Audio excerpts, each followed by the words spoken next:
My husband worked late every Friday, but one day he left his phone and a woman called, "I'm waiting for you, darling." The address turned out to be my best friend's house. What I did next.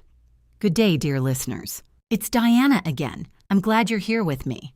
Please like this video and listen to my story till the end and let me know which city you're listening from. That way I can see how far my story has traveled. I used to believe I had the kind of life other women quietly envied. A 4-bedroom house in a quiet suburb of Columbus, Ohio, a husband who kissed me on the cheek every morning before work, a best friend who knew my coffee order, my fears, and the name of the boy who broke my heart in 9th grade. My name is Claire Whitfield, and for 11 years, I told myself I was one of the lucky ones. Daniel and I met in our late 20s at a mutual friend's barbecue. He was charming without being obvious about it.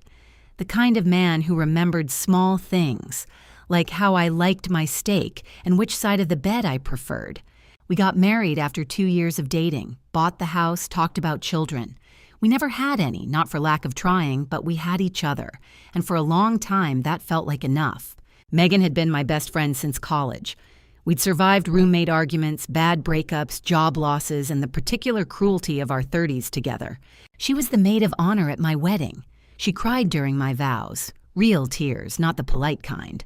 Or so I thought. The first signs looking back were so small I dismissed them without a second thought. It started about 8 months before everything fell apart. Daniel began staying late on Fridays. Not every Friday at first, just occasionally. A big project, he said. End of quarter reports. His company was going through a restructuring and his position required extra hours.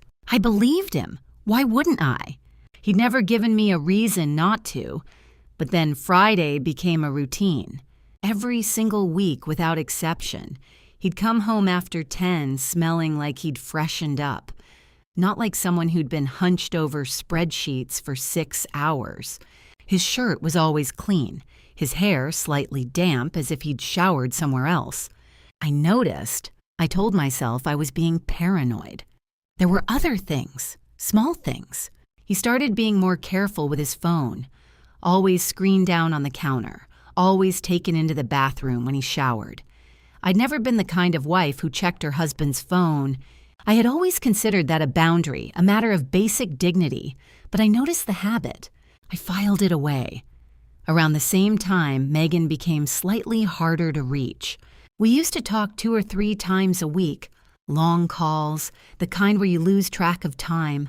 Suddenly, she was always busy on Friday evenings, always had something going on. I asked her once, casually, what she'd been up to. She said she'd been dating someone new, but she wasn't ready to talk about it yet.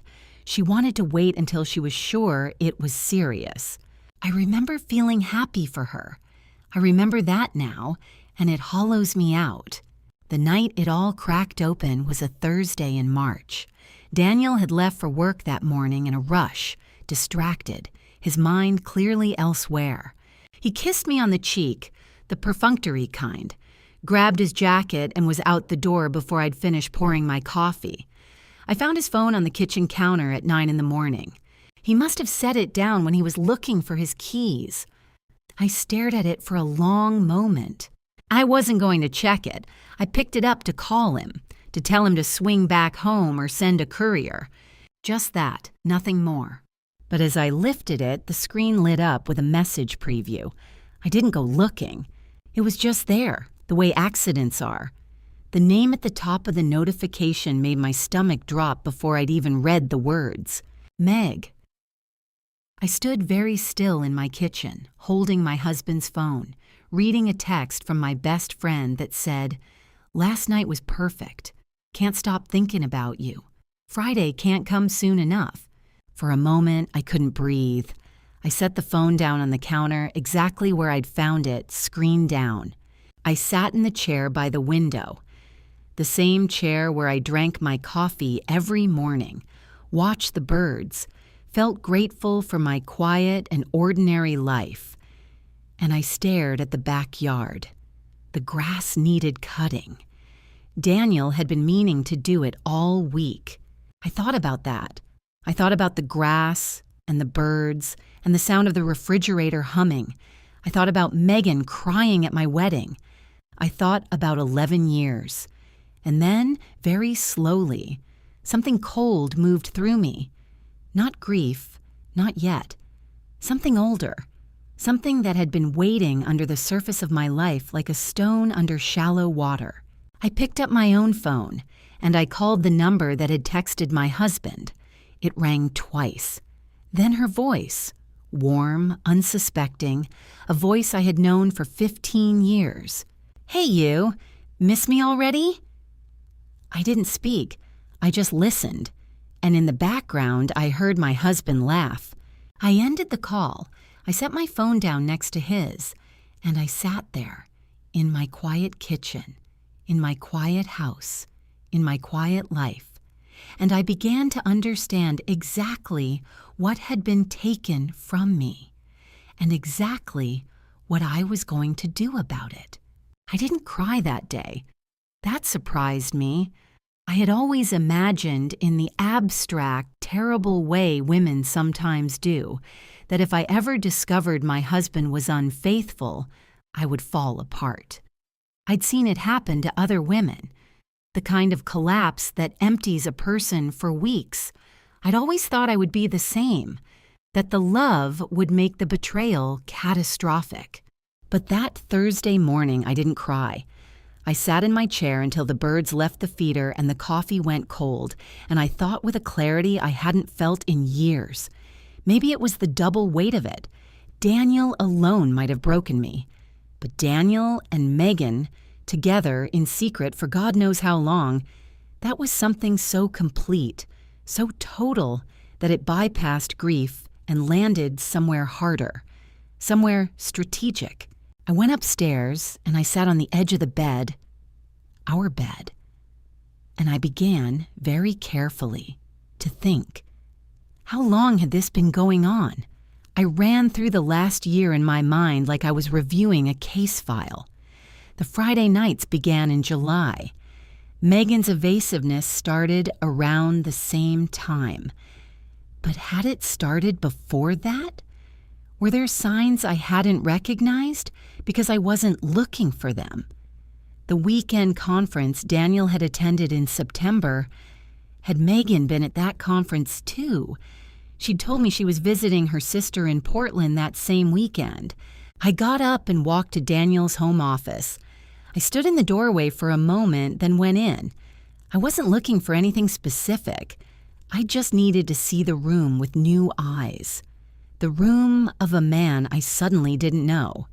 His desk was neat, the way it always was. His degrees on the wall, the framed photo of our wedding on the shelf, the one where we're laughing at something just outside the frame. I looked at that photo for a long time. Then I sat down at his desk, opened his laptop. I knew his password, had known it for years. We'd never had secrets about that. And I began to look.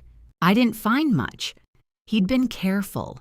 His email was clean, his browser history cleared, but in his Google Calendar there were entries every Friday. Late meeting, restructure queue. The same entry copied week after week, going back to July 14th. 9 months. I closed the laptop. I went downstairs, put on my coat, and drove to the park 3 blocks from our house, the one where I used to walk on Sunday mornings with Megan. I sat on a bench and I looked at the pond. I needed to count what this meant, not emotionally. I couldn't afford that yet, but practically. What did I actually have? What was I actually facing? Financially, Daniel and I were deeply intertwined. Joint accounts, a shared mortgage, 2 cars under both our names. I had my own career. I was a project manager at an architectural firm, good salary, stable. But we had built our financial life as a unit. If this went wrong, if he fought me, if he got a lawyer before I did, I could lose significant ground. Then there was the social layer. Our friends were largely our friends. Couples we'd met together, neighbors, people from his office.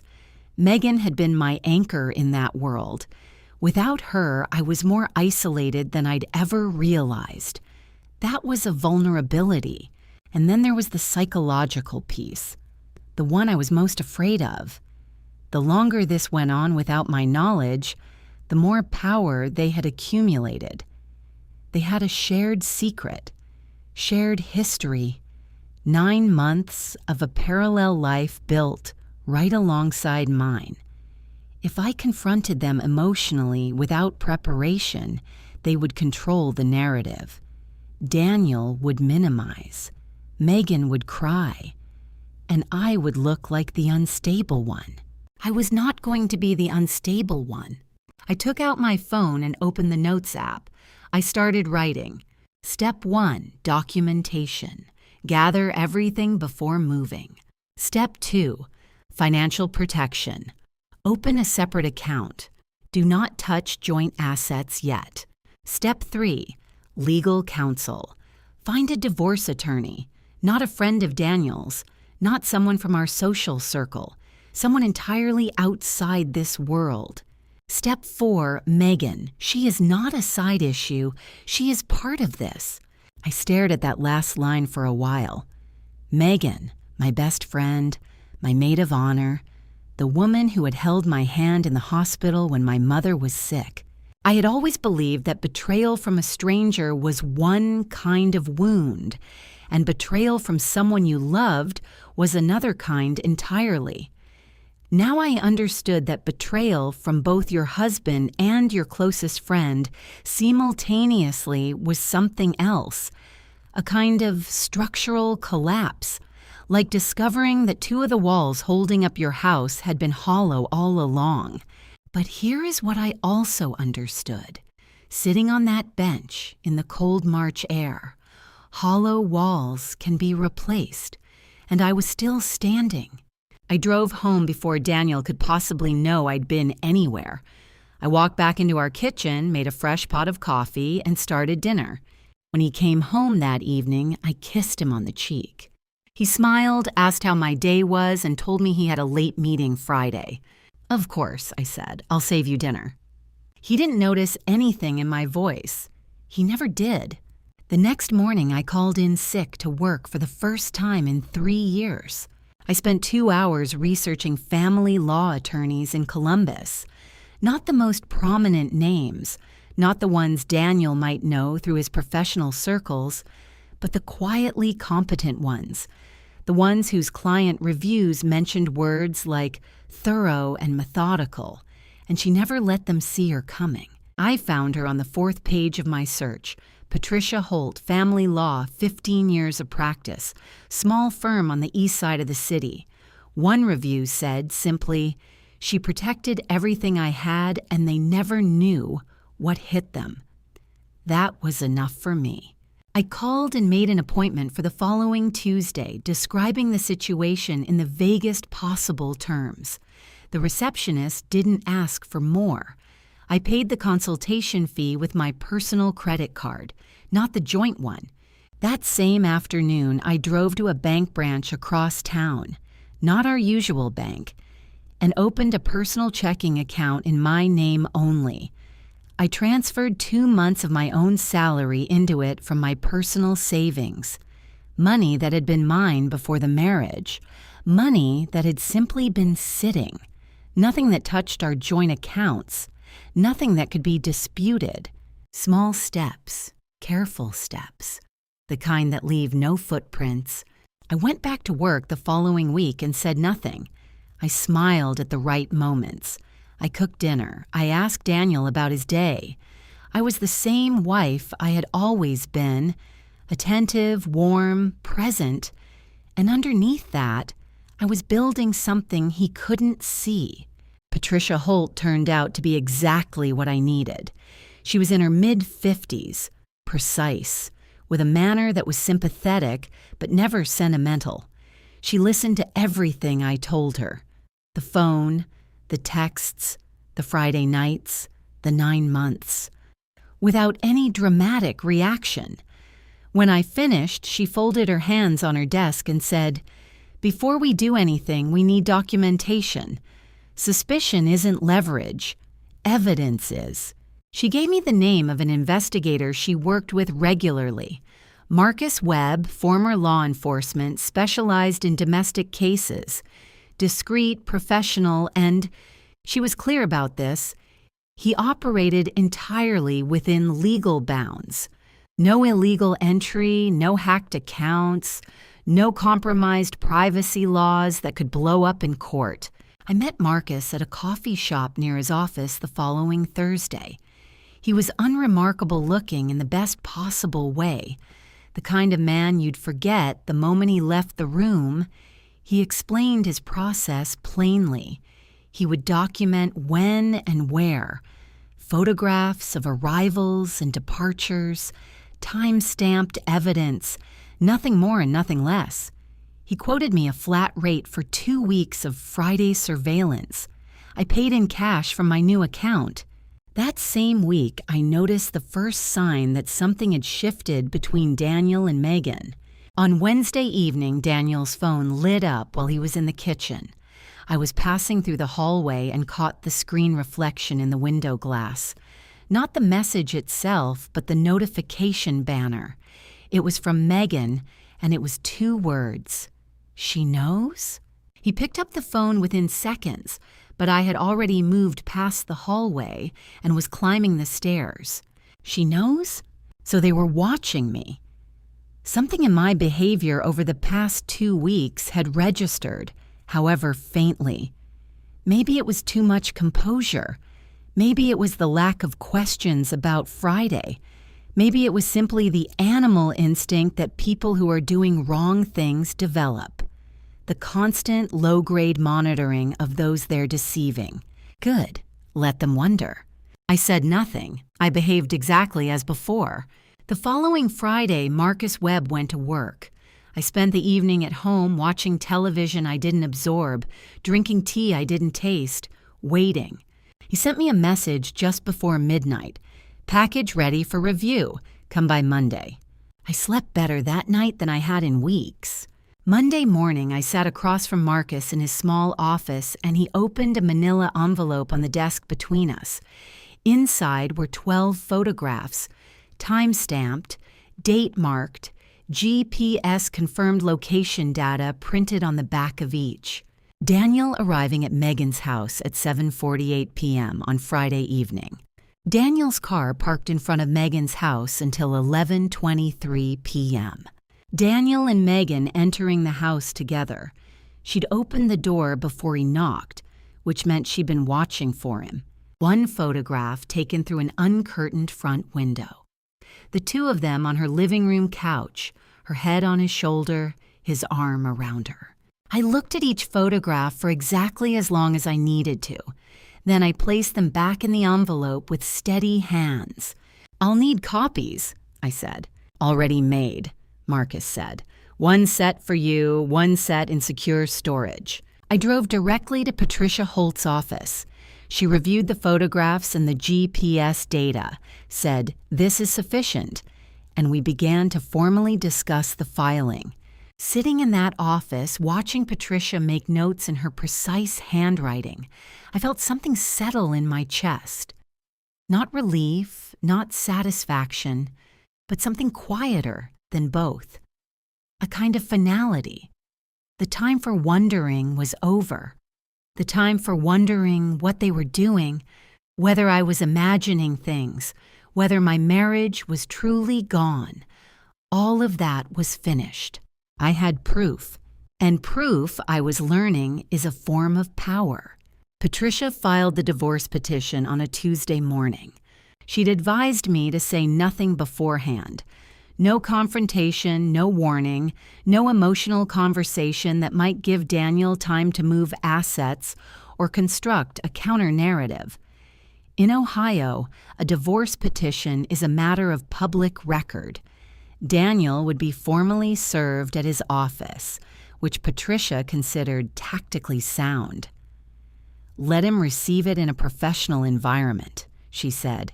He'll have to keep his reaction contained. He was served on a Wednesday afternoon. He came home that evening a different person. the calm, easy manner he'd maintained for months, the careful, attentive husband routine he'd been performing while carrying on his parallel life, stripped away the moment he walked through the door. His face was tight. His eyes were hard. "You hired an attorney," he said. "Not a question." "Yes," I said. I was sitting at the kitchen table with a cup of coffee. I had been sitting there waiting, steady as I could make myself. "You couldn't come to me first? You couldn't say something?" "I had nothing to say to you," I said.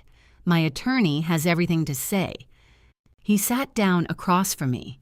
He tried several registers, first controlled anger, then something almost like grief, then a version of remorse that felt rehearsed.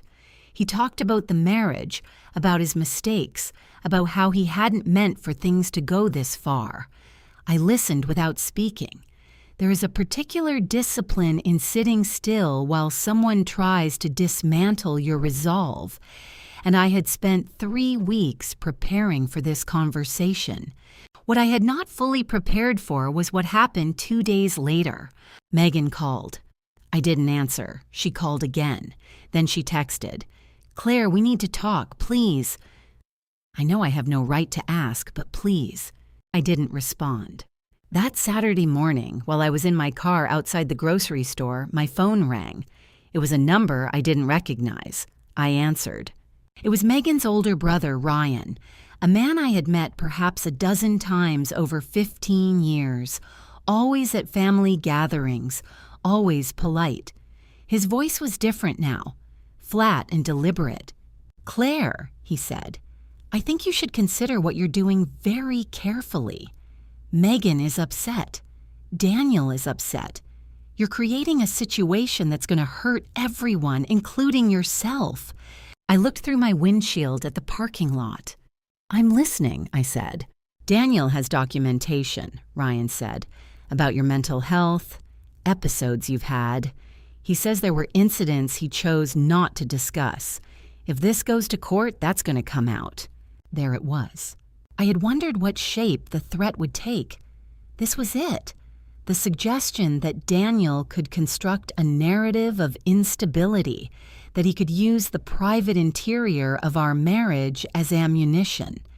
It was the most intimate kind of threat, weaponizing what you've shared with someone. I was quiet for a moment. Then I said, "Ryan, I want you to know that this call has been recorded." It hadn't been.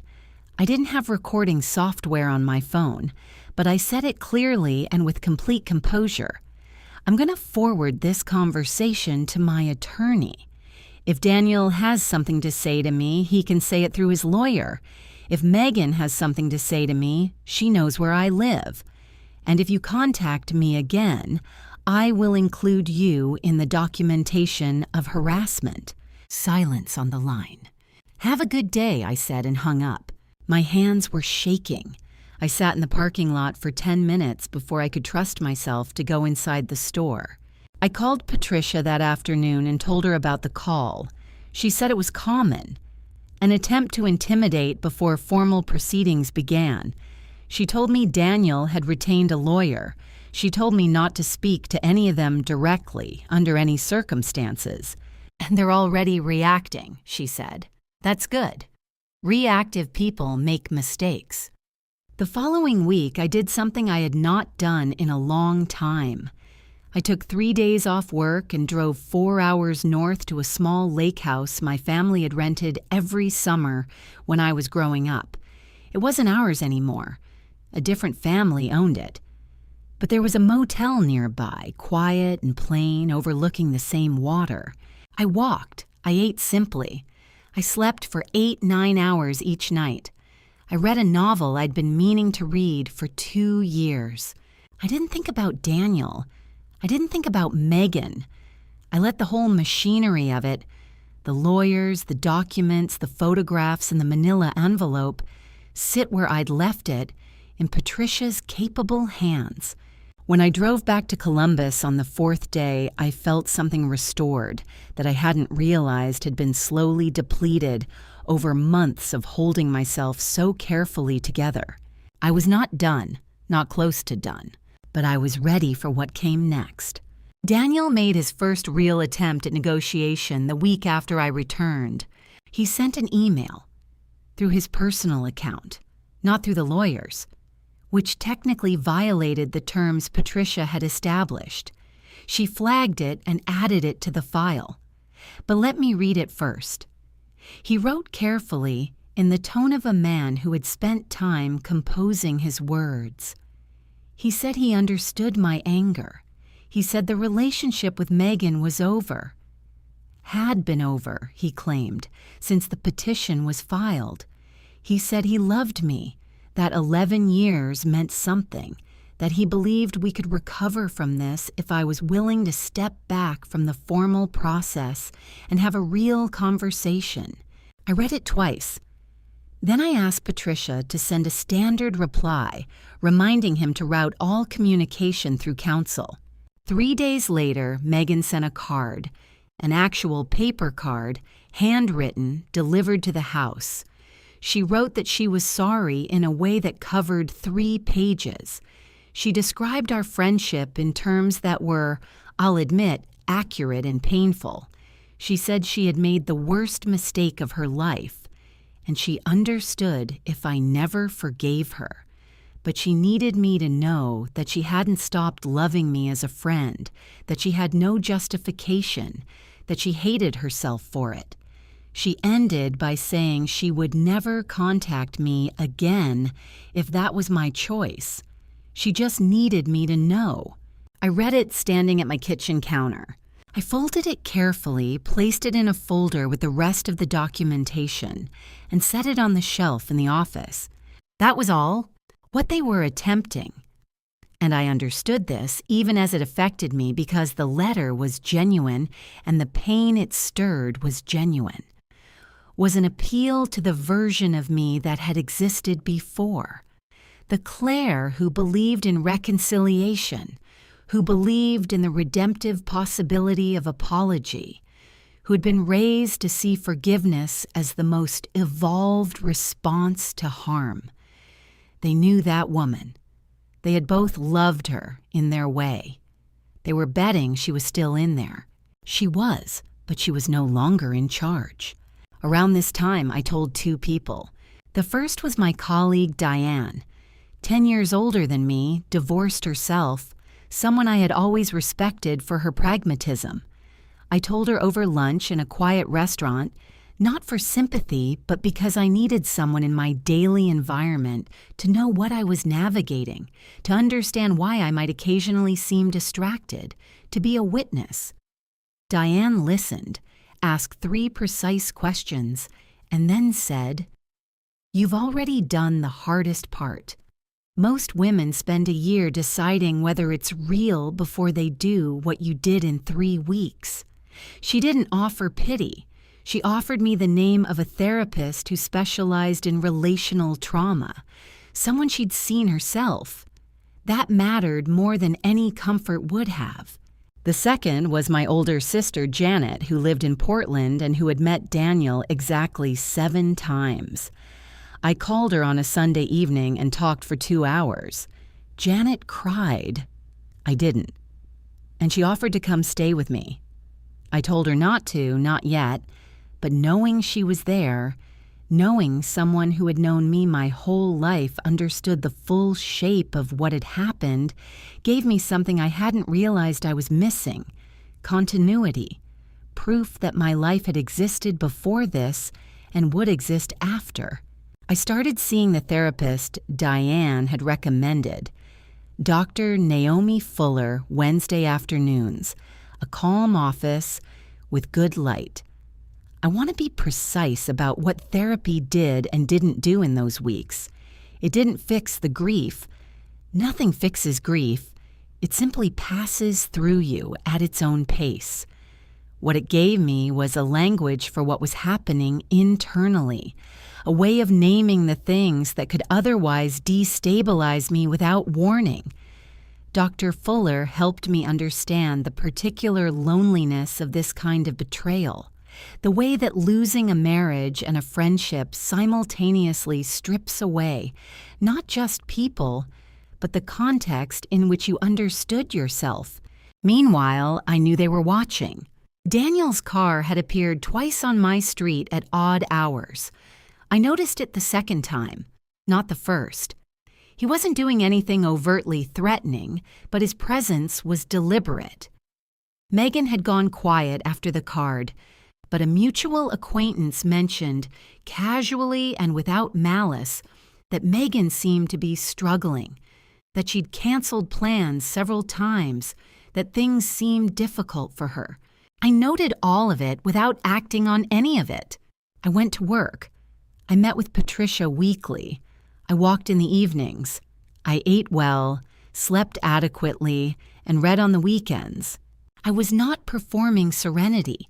I was building it, one ordinary day at a time. And I was waiting, because Patricia had told me there was a deposition scheduled, and that depositions have a way of revealing things that people believe they've successfully hidden. I believed her. They came on a Saturday. I don't know whose idea it was. I've thought about it since, and I believe it was joint, planned over several conversations, a strategy they'd both arrived at after the lawyers and the letters and the card had each failed. The approach was a performance of normalcy, which made it, in some ways, the most unsettling thing they'd attempted. Daniel rang the doorbell at 11 in the morning. I saw him through the window first, and then, half a step behind him, Megan. I stood in the hallway for a moment, completely still. Then I opened the door. "Claire," Daniel said. He had his calm face on, the one I had once found reassuring. "We just want to talk. We're not here to fight. We just want 5 minutes." I looked at them both. My husband and my best friend standing on my front step, together as a unit. And I understood that this, of all the things they had done, required the most audacity. They had come to my house together. "Come in," I said. I stepped back and let them into the front hallway. I did not offer coffee. I did not smile. I stood with my back against the wall and I waited. Daniel spoke first. He said they were both aware that the situation had escalated further than anyone had intended. He said he'd spoken to his attorney and believed there was a path to an amicable resolution that would spare everyone, including me, a prolonged and expensive legal process. He used words like collaborative and mutual benefit. He said that going to trial would mean exposure for everyone, that financial division under litigation would be costly, that certain information, he paused deliberately here, had a way of becoming part of the public record. There was the threat again, dressed in reasonable language. Then Megan spoke. She was crying before she'd finished her first sentence. Genuine tears, I believe, because I had known Megan's face for 15 years, and I could read her. She said she wasn't there as Daniel's ally. She was there as my friend, the friend she'd always been, the friend she was desperate to still be. She said I deserved to be angry. She said she wasn't asking me to forgive her, only to hear her. She said that ending this legally was going to destroy both of us. Not just them, but me. And that what we'd had as friends was worth more than what a courtroom could give me. It was, objectively, a skilled appeal. She knew exactly which levers to pull. She knew my value system, my discomfort with conflict, my instinct toward resolution. She knew that the friendship had been real and that its loss was its own wound, separate from Daniel. And here is what I felt, listening to her. I felt the pull. I want to be honest about that. There was a moment, a genuine moment where the version of me that loved Megan wanted to close the distance between us. The grief of losing her was not theoretical. It was present in that hallway like a third person. But I also heard, underneath the tears and the words, the architecture of the attempt. This was not a reconciliation. This was an intervention. They had come here to remind me of what I would lose, their familiarity, their understanding of me, the social world we shared, and to imply that fighting for what was actually mine would cost me more than settling quietly. I looked at Megan. I said gently, "I know you mean some of what you just said." I looked at Daniel. I said, "And I know you mean none of it." Daniel's expression shifted, just slightly. Something behind the measured calm moved. "I want you both to leave," I said. "Any further communication goes through my attorney. If you come to my home again without an invitation, I'll consider it harassment and I'll document it as such." "Claire," Megan started. "I'd like you to leave now," I said. Same volume, same tone. They left. I closed the door and stood in the hallway for a long time. My legs were not entirely steady. There was a sound in my ears. Not quite ringing, something lower. The physiological residue of sustained adrenaline. I was afraid. I want to name that clearly. I was afraid. Afraid of what they might do next. Afraid of the legal exposure Daniel had hinted at. Afraid of the loneliness of the next several months. Afraid of who I would be when this was over. But I had learned in the past weeks that fear and resolve are not opposites. Fear can be the fuel. It can be the thing that keeps you from becoming careless, from accepting a settlement that protects them at my expense, from making the mistake of believing that their comfort should factor into my decisions. I called Patricia that afternoon and told her what had happened. "Document the visit, the time, who said what," she said. "And Claire, the deposition is in 11 days. 11 days. I wrote down everything they had said, every word I could remember, and I sent it to her that evening. The deposition was held in Patricia's conference room on a Wednesday morning in June. Daniel arrived with his attorney, a man named Garrett Shields, who had a reputation for aggressive procedural maneuvering. Megan was not a formal party to the divorce proceedings, but Patricia had subpoenaed her as a witness, which was her legal right given the documented evidence of the affair. Megan sat on the opposite side of the table, pale, with her own separate counsel, a woman she'd apparently retained in the past 2 weeks. I sat beside Patricia. I wore a gray blazer I had bought specifically for this, not for any superstitious reason, but because dressing with intention is a way of telling yourself you are prepared. I had a legal pad in front of me that I did not need. I had a glass of water I barely touched. Patricia had prepared me thoroughly. She'd told me, "You are not here to perform anger or pain. You are here to be accurate. Answer what's asked. Nothing more. Nothing beyond." What Patricia had not told Daniel's attorney was what we had. Shields opened assertively. He always did, Patricia had said. It was his signature. He challenged the timeline of my suspicions, implying that I had been emotionally deteriorating for some time before the discovery, laying groundwork for the mental health angle Daniel had threatened through Ryan's phone call weeks earlier. He asked leading questions about incidents at home, about my emotional stability, about whether I had ever become unreasonable during conflicts with Daniel. I answered each question carefully, briefly, and accurately. Yes or no where possible. A single clarifying sentence when necessary. Then Patricia began. She had Marcus Webb's photographs entered into the record. 12 photographs, GPS confirmed, time-stamped.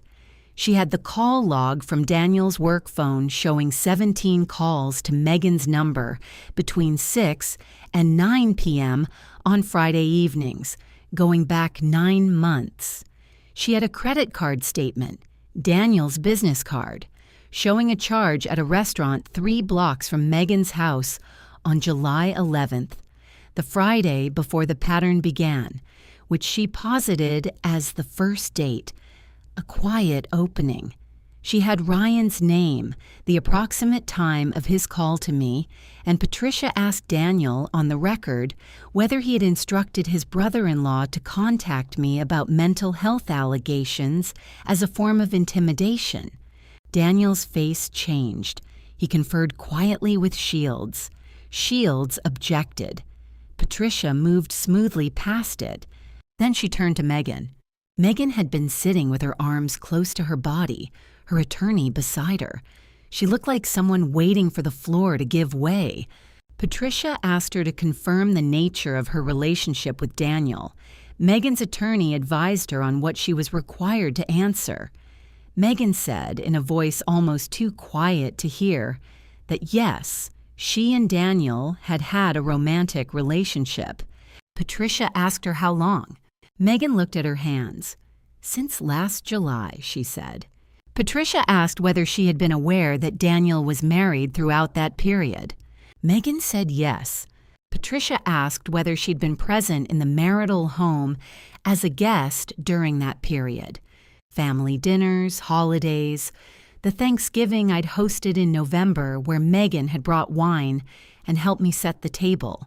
Megan's attorney started to object. Patricia clarified the question's relevance.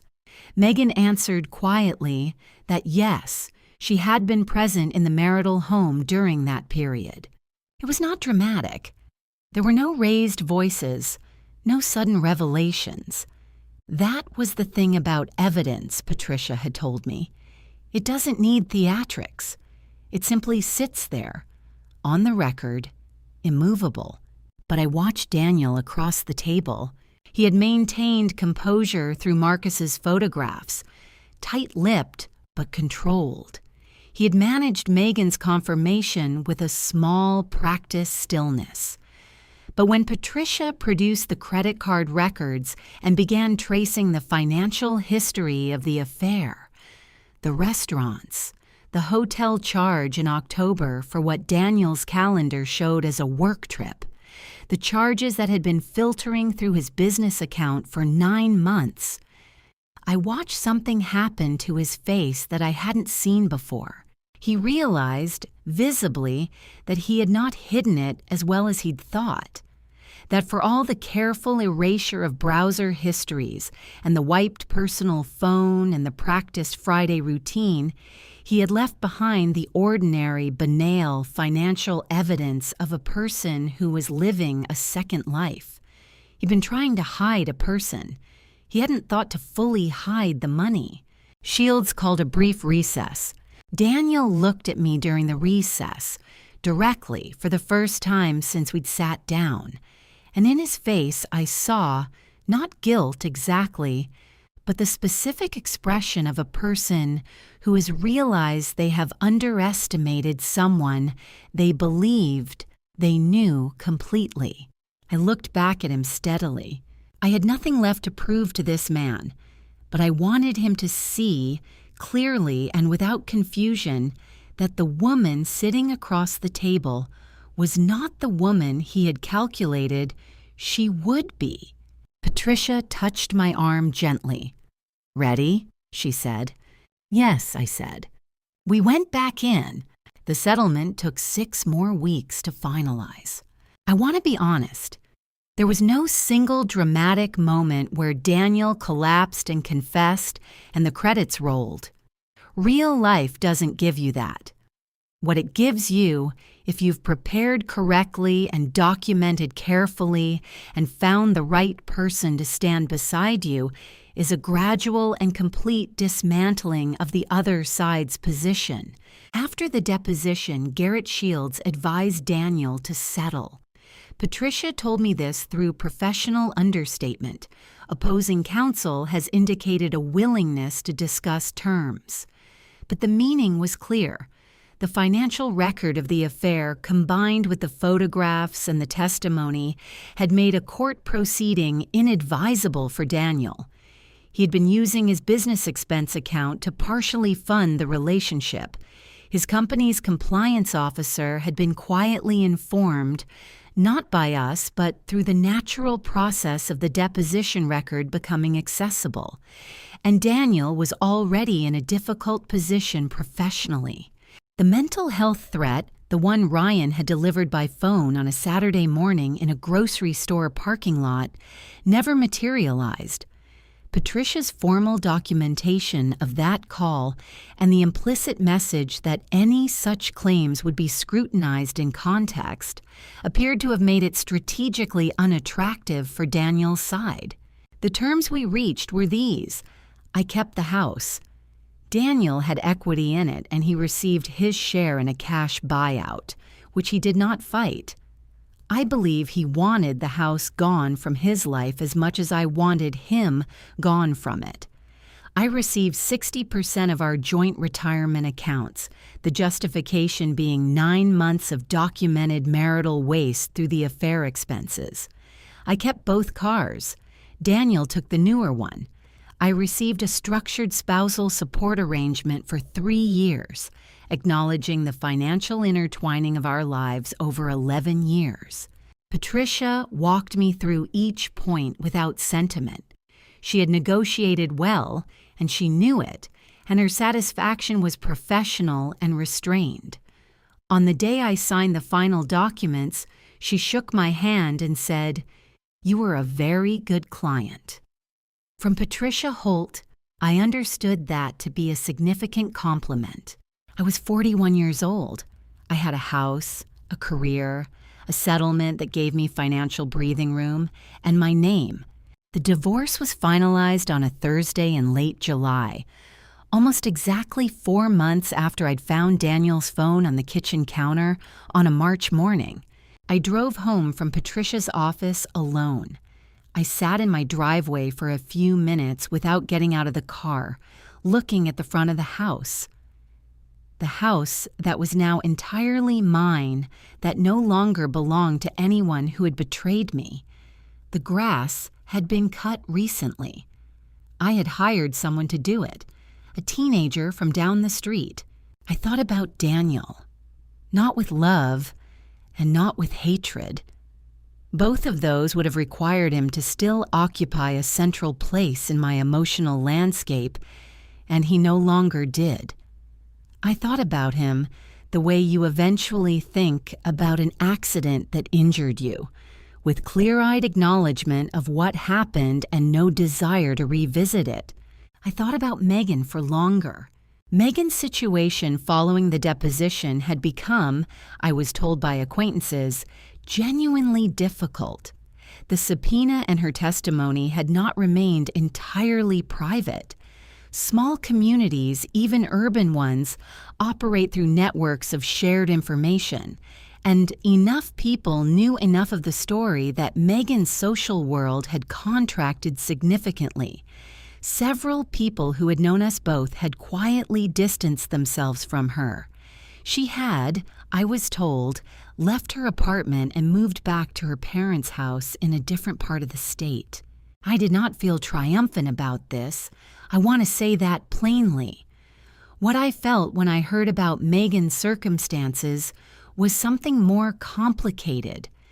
A tired sadness for the friendship that had existed, that had been real even though it was, finally, insufficient to prevent what she'd done. Grief does not require you to be wrong about someone. You can grieve and be clear-eyed simultaneously. What Daniel lost was also real. His professional standing at the company was compromised. The expense account findings had consequences that extended past the divorce. He left that job 4 months after the settlement. He and Megan did not, from what I could gather, continue their relationship once the formal proceedings were complete. Apparently, the architecture of an affair does not hold up well when constructed in full light. On the evening the divorce was finalized, I opened a bottle of wine, a good one, not celebratory cheap, and sat on my back porch until it was dark. The yard was quiet. The same birds I'd watched from my kitchen window on the morning I found the phone were somewhere in the trees, doing their indifferent bird things. I had not collapsed. I had not been made unstable. I had not accepted a settlement that protected them at my expense. I had done what needed to be done. That felt in the end like exactly enough. The year after the divorce settled slowly into something I hadn't anticipated, a life I genuinely liked. The house felt different once it was only mine. I repainted 2 of the bedrooms, colors Daniel would never have chosen, a deep teal in the spare room and a warm terracotta in the hallway. I took down the artwork that had been our artwork, things we'd chosen together, and replaced it gradually over months with pieces that meant something only to me. A photograph of the lake I'd driven to during the first difficult weeks. A print I bought from a local artist at a street fair on a Saturday morning when I'd gone alone, for the first time in years, simply because I felt like it. I started working with Dr. Fuller beyond the immediate crisis period.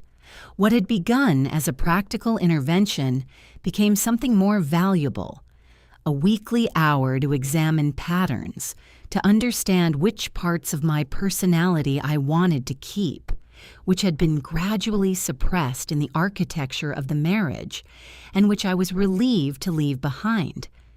I learned, slowly, that I had been more accommodating than was good for me, that I had taken Megan's friendship somewhat for granted, not neglected it, but not protected it consciously either. These were not comfortable discoveries, but they were useful ones. In the spring, 10 months after the divorce, I was promoted at work, Senior Project Manager, a title I'd been positioned for before the personal disruption, and which I'd quietly continued to earn throughout the hardest months. My boss, a practical man who respected competence over everything else, said simply, "You've been steadier this year than almost anyone on the team." He didn't know what I'd been managing in the background. That felt right. Diane became a genuine friend, the kind of uncomplicated mutual friendship I had perhaps been missing even before everything fell apart. We had dinner on alternate Thursdays, split the check, talked without pretense. She was blunt and funny and completely uninterested in drama. I valued her enormously. I also, in the early fall, began quietly dating again. I want to say this without overstating it. I did not fall into a great love and ride off into restoration. I went on a handful of dates with a man named Patrick, an architect, fittingly, who was thoughtful and straightforward, and not ultimately a person I connected with deeply. But the dates were pleasant, and I was reminded that I was capable of enjoying an evening, of being interesting to someone, of laughing over dinner. It was enough for now. Janet came to visit for a long weekend in October. We spent 3 days eating well, going for long walks, watching films we'd both been meaning to watch. On the last morning, she sat across from me at the kitchen table with her coffee and said, "You seem like yourself, actually like yourself." I understood what she meant. I thanked her. As for Daniel and Megan, I learned what I learned without seeking it out. Daniel had lost his position at the company by the end of that first year. The findings from the expense account review had resulted in a formal HR process that ended in his resignation. He had, I heard through a mutual acquaintance, relocated to another city and was working in a smaller firm. He had not remarried.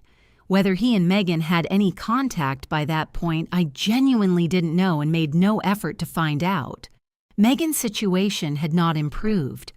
Her return to her parents' home had extended well past what she'd apparently intended. The professional consequences of the deposition, the way these things filter through networks in a mid-sized city, had made her previous social and professional footing difficult to regain. I was told she was working in a different field, something she'd taken out of necessity rather than choice. I heard this from someone who told me in a tone that expected me to respond with satisfaction. I said only, I hope she figures it out. I meant it. Here is what I came to understand that year, living in my teal spare room terracotta hallway house, with my promotion and my Thursday dinners and my Wednesday appointments and my long Saturday mornings entirely my own. The betrayal had cost me. I don't want to pretend otherwise or wrap the story in a narrative of pure gain. I had lost 11 years of a marriage I'd believed in. I had lost a friendship I had genuinely loved. I had lost a version of my future I'd been quietly, fondly imagining. But what remained, once those things had been stripped away, was not nothing. It was, in fact, the essential structure of who I was. The person who had sat in a kitchen on a March morning and decided not to collapse, but to think. The person who had made careful steps and kept her composure and trusted the process and refused to be reduced. That person was mine. She had always been mine. No one had taken her, and no one was going to. That's the story I carry now, not with bitterness, but with clarity. What I learned: evidence over emotion, patience over reaction. Trust the people worth trusting. And don't mistake familiarity for loyalty. I didn't get lucky. I got deliberate. And if you're sitting somewhere right now, recognizing something in this story, something in your own kitchen, your own Friday nights, your own unanswered questions, I want you to know you already have more strength than you think. What would you have done? Leave me a comment. I read every one. And if this story meant something to you, share it. Someone out there might need to hear it today. Thank you for being here. Truly.